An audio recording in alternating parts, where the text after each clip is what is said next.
Bismillahirrahmanirrahim. Assalamualaikum warahmatullahi wabarakatuh. Hari ini kita akan belajar materi yang agak sedikit berbeda di mata kuliah algoritma dan pemrograman.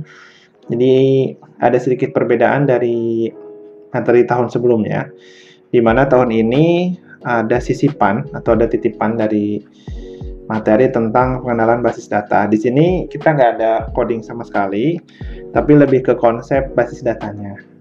Jadi buat yang sedikit menghindari coding, mungkin nanti di algoritma dan pemrograman bisa dimaksimalkan di materi tentang ini karena mayoritas berupa konsep dan teori.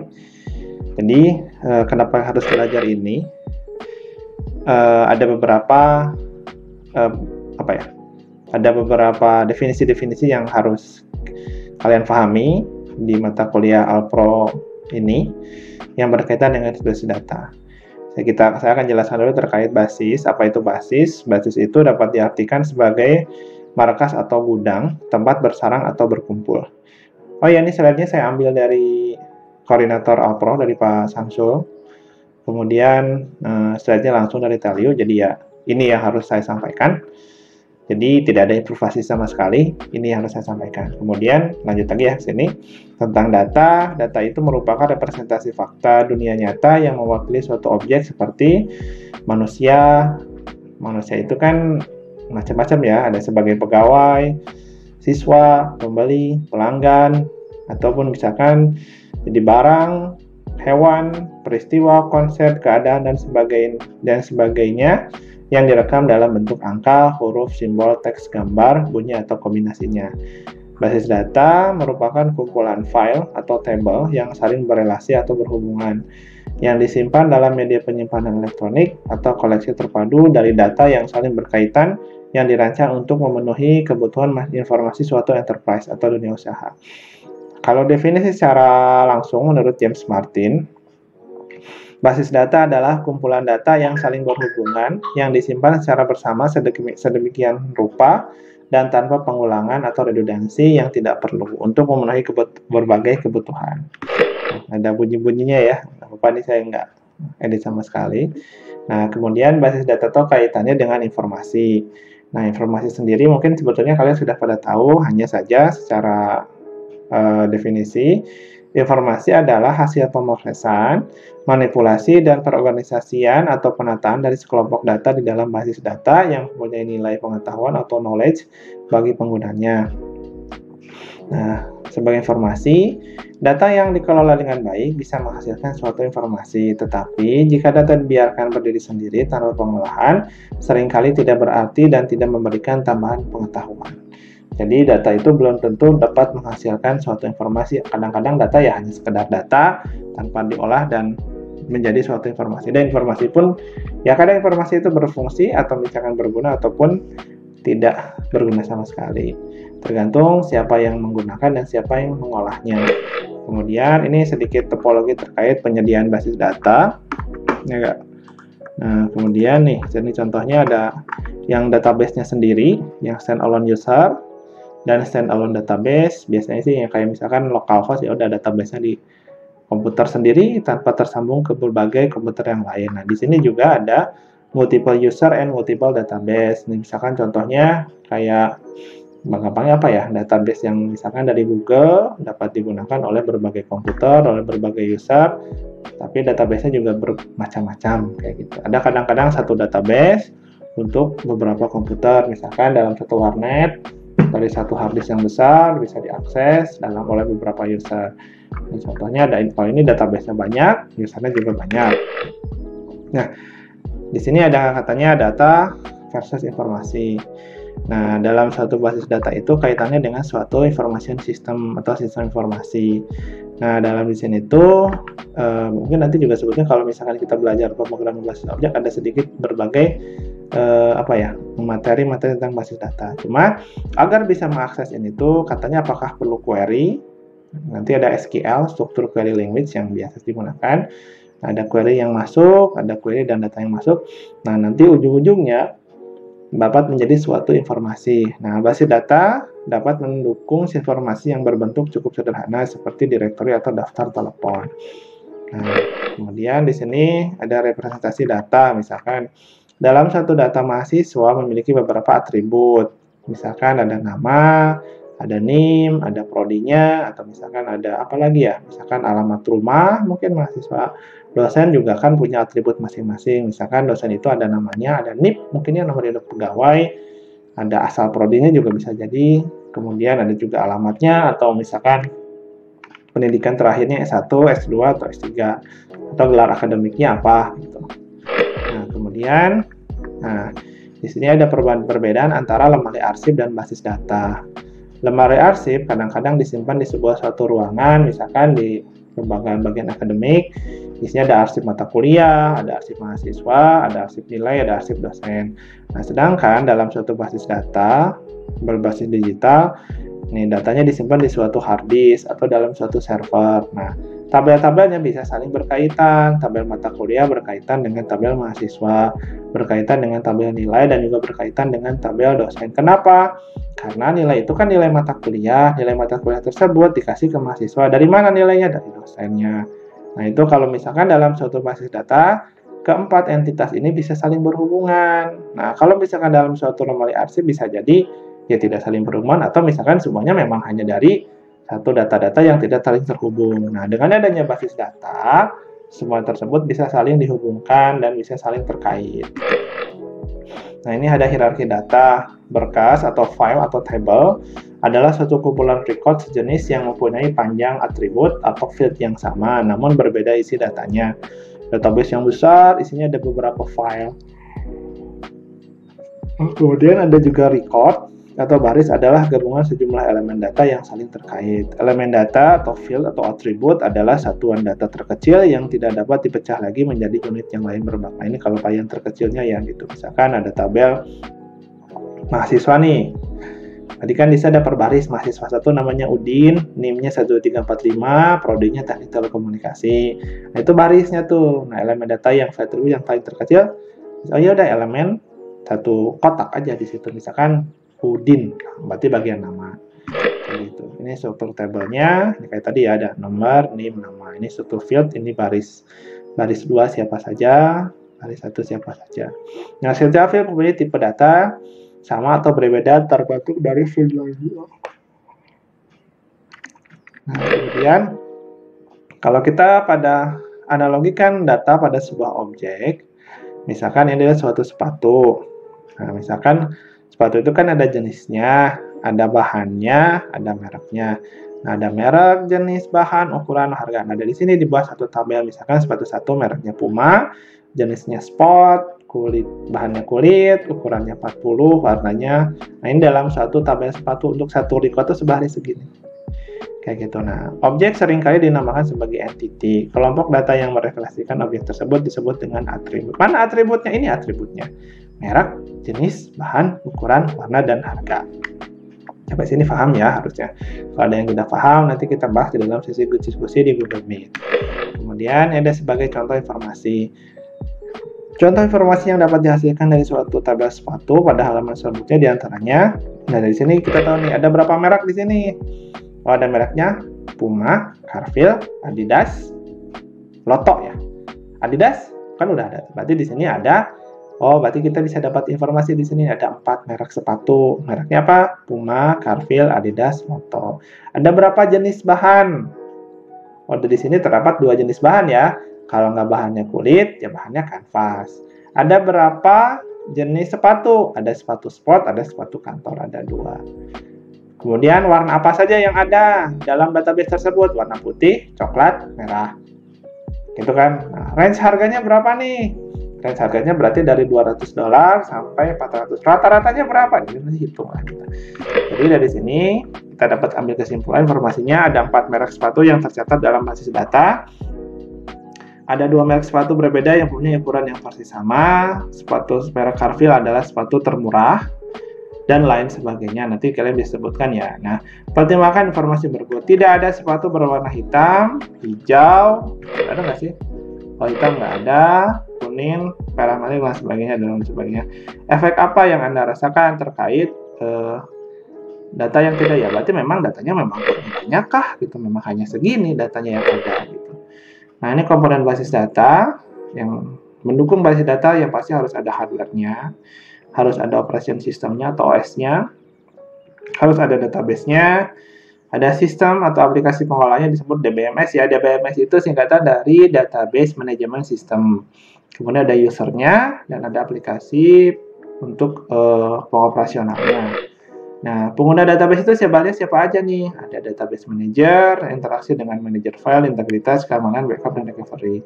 Ada database administrator, yaitu untuk mendefinisikan pola struktur database, mendefinisikan struktur penyimpanan dan metode akses, kemudian mampu modifikasi pola dan organisasi fisik, kemudian memberikan kekuasaan pada user untuk mengakses data, mengspesifikasikan keharusan integritas data. Kemudian ada database user, 4 macam pemakai database, berbeda berdasarkan keperluan. Ada yang sebagai programmer, ada yang sebagai casual user, ada user umum, dan juga user khusus. Ini contoh aplikasi dengan basis data. Banyak sih sebetulnya, nggak usah ini ya gitu.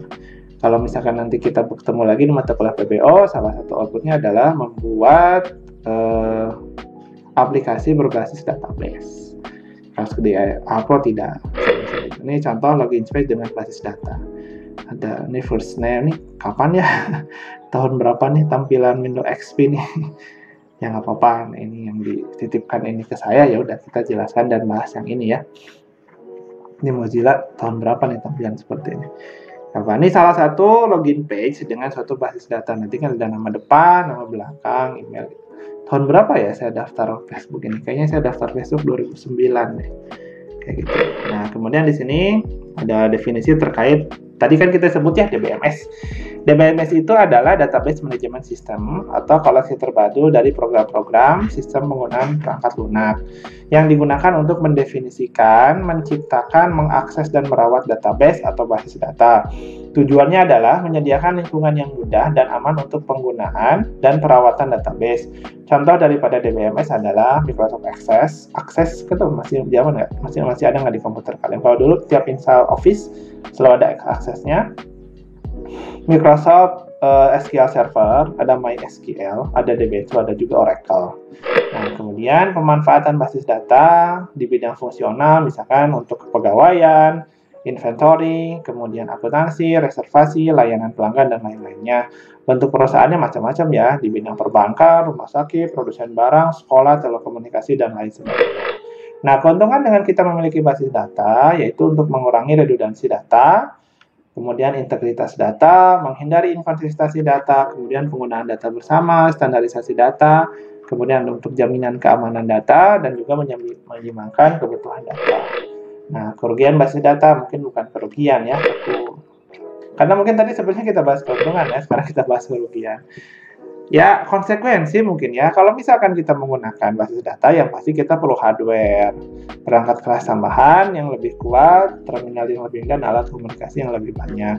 Kemudian ada biaya performance yang lebih besar, misalkan dari listrik, kemudian personil yang lebih tinggi klasifikasinya, biaya telekomunikasi dan antar lokasi. Kemudian rawannya, ya keberhasilan kadang-kadang kalau misalkan listriknya mati, ya kemana lagi ya, gitu. Terus sistem kelihatan lebih kompleks, banyaknya aspek yang harus diperhatikan. Dia itu konsekuensi ya, dibalik keuntungan yang, tapi kan kalau kita hitung-hitung ini keuntungannya ada 7, ya konsekuensinya hanya 4. Nah, jadi ya gunakanlah, apalagi di era digital saat ini, jangan anti dengan basis data. Nah, operasi-operasi dasar basis data, ada pembuatan basis data baru, ya create, kemudian ini bahasanya namanya bahasa apa ya? Istilahnya DDL, Data Definition Language. Ada create, ada drop, pembuatan tabel baru, create table, penghapusan database. Mungkin kalau misalkan mau lebih detail, di video YouTube saya ada sih sebetulnya di sini.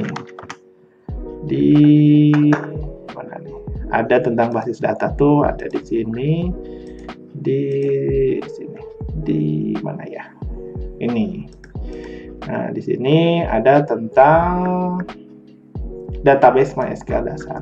Di sini dijelaskan juga terkait tentang tentang basis data, aturan-aturannya, dan contoh implementasinya. Tapi sekarang di Alpro ini kita hanya mengenal ada apa saja tuh di dasar operasi basis data.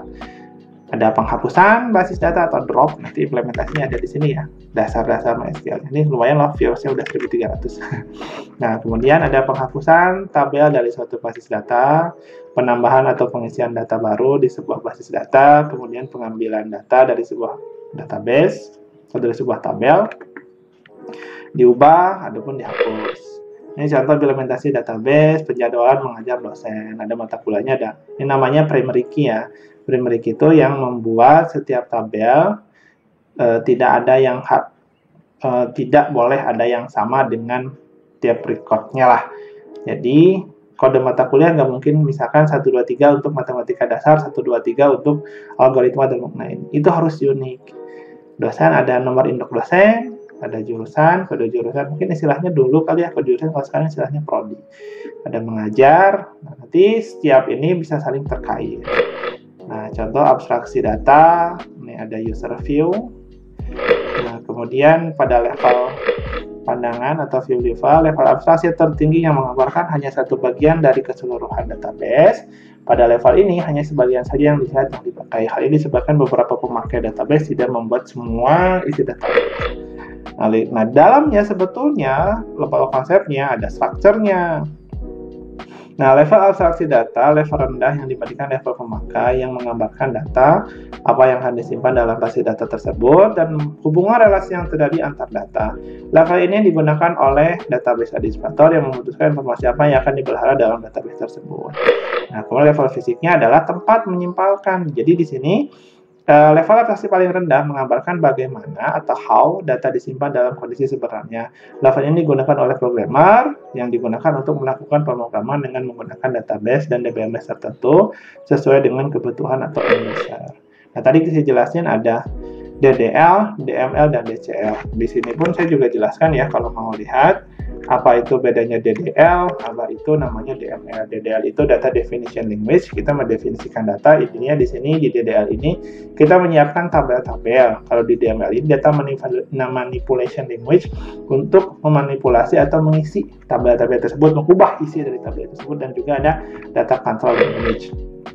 Nah, kita balikin ke sini dulu aja ya. Gitu. Jadi dari segi definisi, data definition language itu adalah struktur atau skema basis data yang menggambarkan mewakili desain basis data secara keseluruhan yang dispesifikasikan dengan bahasa khusus dan dikompilasikan dalam kumpulan tabel yang disimpan dalam file khusus yang disebut sebagai kamus data atau data dictionary yang merupakan suatu metadata, yaitu data mendeklarasikan data sesuai. Ini contohnya ya. Ini kalau gampangnya ginilah DDL teh kita membuat tempat data. Apakah itu tabelnya? Tabelnya mau dibuat tabel, mau ditambahin kolomnya, mau ditambahin barisnya tanpa mengisi sesuatu. Di sini ada create, to create object in the database, untuk membuat objek dalam database, alter the structure of database untuk menambahkan atau mengubah, drop itu menghapus atau misalkan mendelete object from the database. Truncate itu remove all record from tabel, jadi menghapus baris yang ada. Kita udah isi banyak-banyak tapi dihapus bisa. Tapi bukan berarti menghapus tabelnya, tapi hapus baris-barisnya. Kemudian memberikan komentar dalam data dictionary, kemudian rename seperti itu. Nah, kemudian yang kedua, DML ini. DML ini adalah operasi-operasi untuk mengisi data di dalam tabel-tabel yang sudah ada. Kalau dari definisinya, DML berisi sekumpulan operasi manipulasi data pada basis data. DML biasa disebut sebagai query, yaitu bahasa untuk meminta informasi dari basis data. DML merupakan bahasa yang bertujuan memudahkan pemakai untuk mengakses data sebagaimana direpresentasikan oleh model data. Nah, caranya ada yang secara prosedural, ada yang secara non-prosedural. Secara prosedural yang mensyaratkan pemakai menentukan data apa yang diinginkan secara bagaimana cara mendapatkannya. Kalau non-prosedural, yang membuat pemakai dapat menentukan data apa saja yang diinginkan tanpa menyebut bagaimana cara mendapatkannya. Contoh, paket bahasa pemrograman prosedural DML ada DBase, Foxbase, sedangkan untuk non-prosedural ada SQL, Structured Query Language, dan juga QBE, Query by Example. Gitu. Ini contohnya ada. Kalau saya dulu seringnya beli gini, select Select itu untuk mengambil data atau menampilkan data, insert itu untuk menambahkan data, update itu untuk mengubah data itu sendiri, delete itu untuk menghapus, merge itu untuk menggabungkan, ada call, ada external call, dan plan, dan lain sebagainya. Dan yang terakhir, kita akan belajar tentang, bukan belajar sih, ini tentang definisi-definisi yang ada aja lah, gitu. Kan namanya juga pengantar basis data ya. DCL atau Data Control Language merupakan set bahasa untuk mengendalikan struktur internal basis data. DCL untuk menyesuaikan sistem agar supaya lebih efisien, dan DCL sangat bergantung pada vendor. Contoh perintah DCL ada grant, ada revoke, nih termasuk saya juga yang jarang menggunakan ini ya. Nah, DCL diambil dari Oracle Database gitu. Nah, dia ada beberapa kasus-kasus nih katanya. Anomali peremajaan atau update. Anomali peremajaan terjadi apabila ada perubahan pada sejumlah data yang mubazir pada satu tabel tapi tidak seluruhnya diubah. Ya misalkan ada database umur lah yang paling gampang sering berubah ya gitu. Tapi kan berubah bisa jadi berdasarkan tanggal lahir atau berdasarkan inputan. Kalau berdasarkan inputan, saya input 2 tahun lalu umur saya 28, tapi kalau sekarang kan umurnya 20. Kalau sekarang kan 30, berarti harus diupdate kan gitu. Ada anomali penyisipan atau insert. Anomali penyisipan terjadi apabila pada saat penambahan hendak dilakukan ternyata ada elemen data yang masih kosong, dan elemen data tersebut justru menjadi kunci, berarti ya bisa ditambah. Apa bedanya ditambah? Kalau ditambah mah berarti yang awalnya kosong jadi ada. Kalau diupdate mah yang ada awalnya memang sudah ada tapi diganti. Nah, anomali delete atau hapus terjadi apabila suatu baris yang tidak terpakai dihapus dan sebagai akibatnya ada data-data lain yang hilang. Oh ya, di sini ada katanya DBMS versus RDBMS. Pada prinsipnya, sebuah RDBMS adalah sebuah DBMS dengan kelebihan adanya relasional. Jadi kalau DBMS itu tunggal, kalau Relational Database Management System, jadi masing-masing DBMS-nya saling berelasi, makanya disebut sebagai Relational Database Management System. Database relasional terdiri dari kumpulan tabel yang menyimpan data secara spesifik. Kemudian, ketentuan sebuah database adalah database relasional mempengaruhi bagaimana data disimpan dan diproses. Konsep database relasional sendiri berangkat dari aljabar relasional, pertama kali dibubarkan oleh bapak database relasional namanya E.F. Chod atau Cod ya. Sebagian besar atau bahkan hampir semua database yang digunakan di masa ini adalah database relasional. Data yang disimpan dapat diproses dengan menggunakan bahasa pemrograman yang dinamakan sebagai Structured Query Language atau SQL.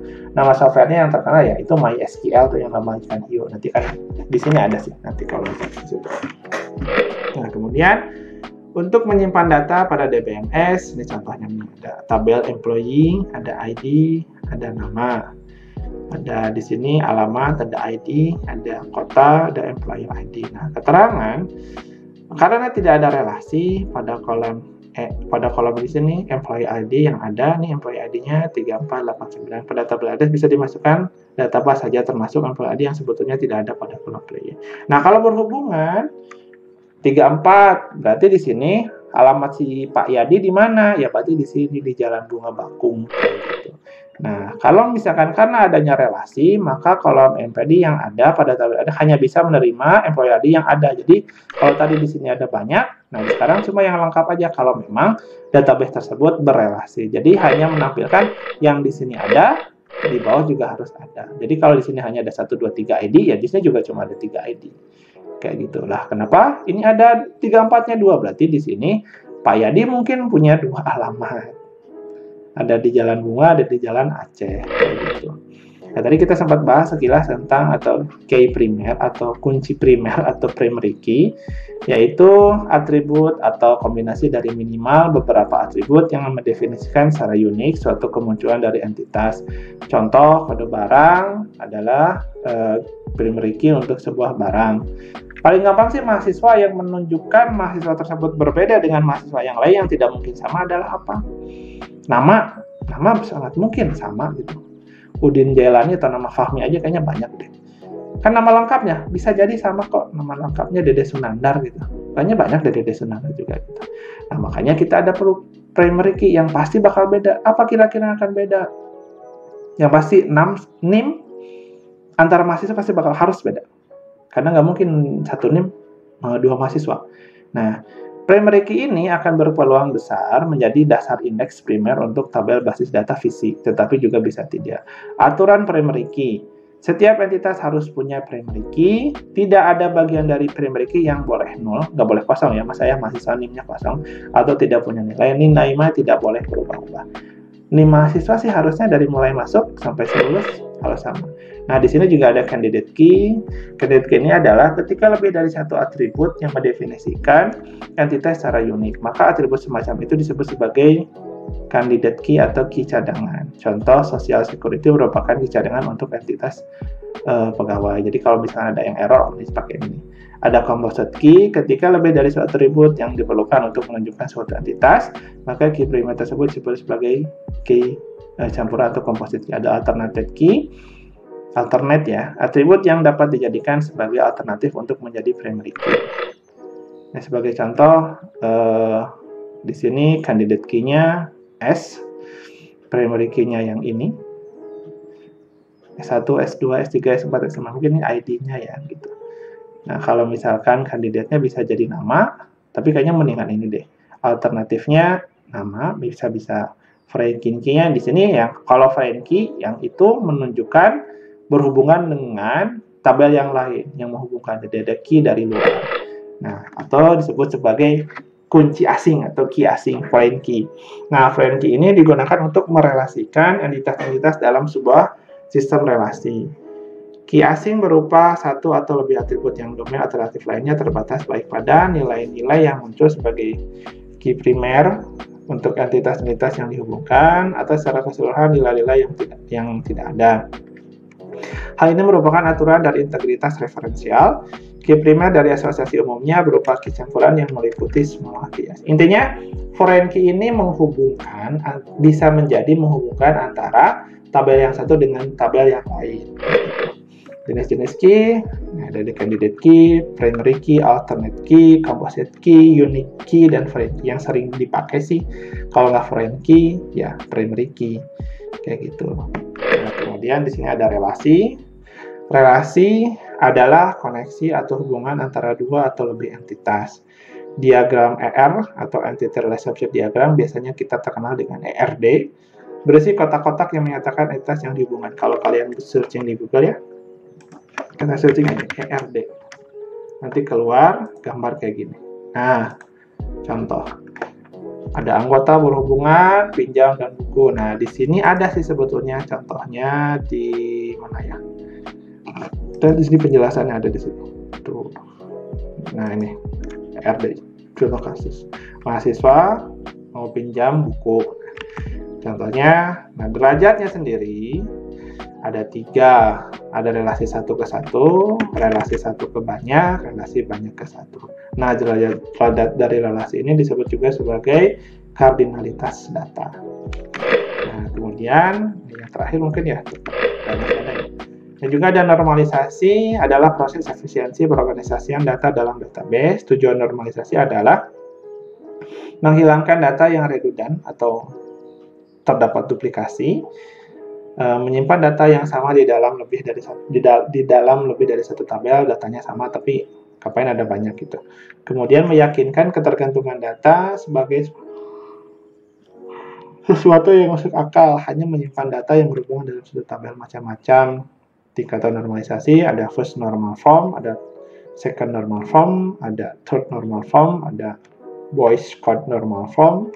Nah, ini mungkin kalau sekarang lebih ke pengenalan istilah-istilahnya aja dulu ya. Kemungkinan besar nanti akan muncul di UTS, tapi hanya sebagai teori-teori dasarnya tanpa aplikasi secara langsung. Di sini juga ada first and second normal form, yaitu pada penerapannya yang sering digunakan pada saat seseorang sistem analis atau perekayasa database melakukan normalisasi adalah first normal form dan second normal form.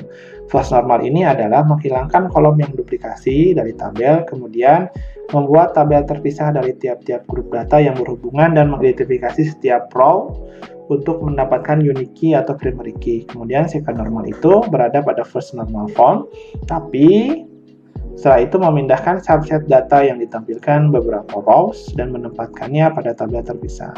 Kemudian membuat relationship di antara tabel-tabel baru dan tabel sebelumnya melalui foreign key. Ini contoh tabel yang tidak dinormalisasi. Contoh di sini nih, ada data automation Inc. nama nomor teleponnya sama, ini juga sama, ini juga sama. Nah, di sini contoh yang belum dinormalisasi nih. Nah, setelah dinormalisasi, nanti tabel-tabel di atas adalah tabel invoice tagihan, di mana tersebut menyimpan data-data pelanggan berikut tagihannya masing-masing. Pada tabel tersebut, user dibingungkan karena nama pelanggan karena dituliskan secara berbeda-beda, memiliki di sini tuliskannya beda-beda nih, katanya ada ABC Corporation, ada ABC Corp, ada ABC Co. Apakah ini sama? Padahal di ujungnya di sini sama semua nih. Nah, setelah dinormalisasi, udahlah ini seragamkan saja. Namanya jangan beda-beda kayak di sini ID-nya 104, tapi di sini ada data automation, ada data automation INK. Nah, 105 ini sama-sama nih. Ada financial consulting, ada financial contracting.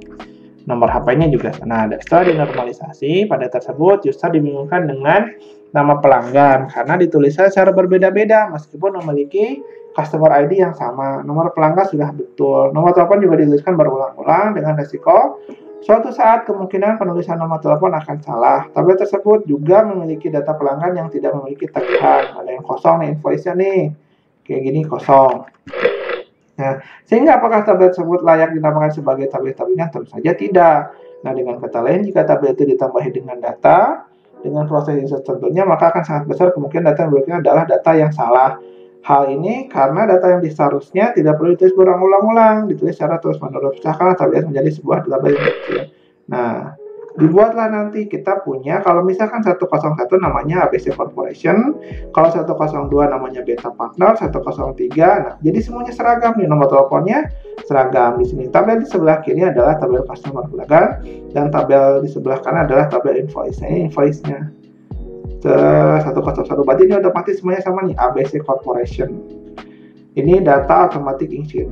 Nah, pada tahap ini kita sudah mulai namanya proses normalisasi, kayak gitu.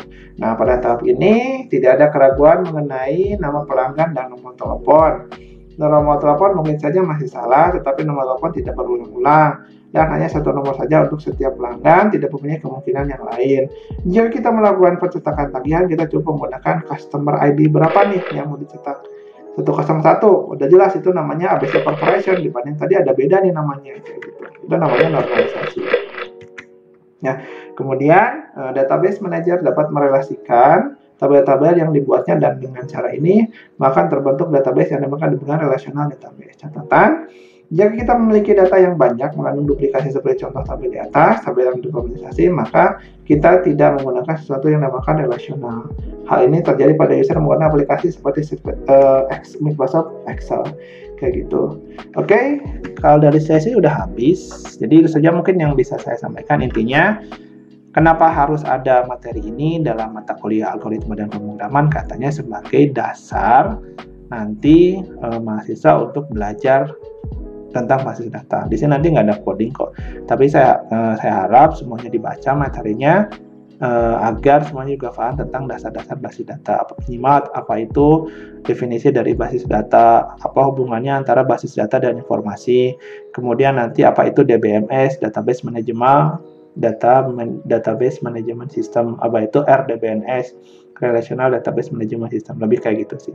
Jadi saya harap dipelajari lagi, saya dibaca, kalau misalkan mau googling juga mangga tentang materi pengenalan database gitu misalkan. Nanti banyak kok kayak seperti itu. Tapi itu saja mungkin yang bisa saya sampaikan untuk pertemuan hari ini, karena yang dititipkannya hanya segini.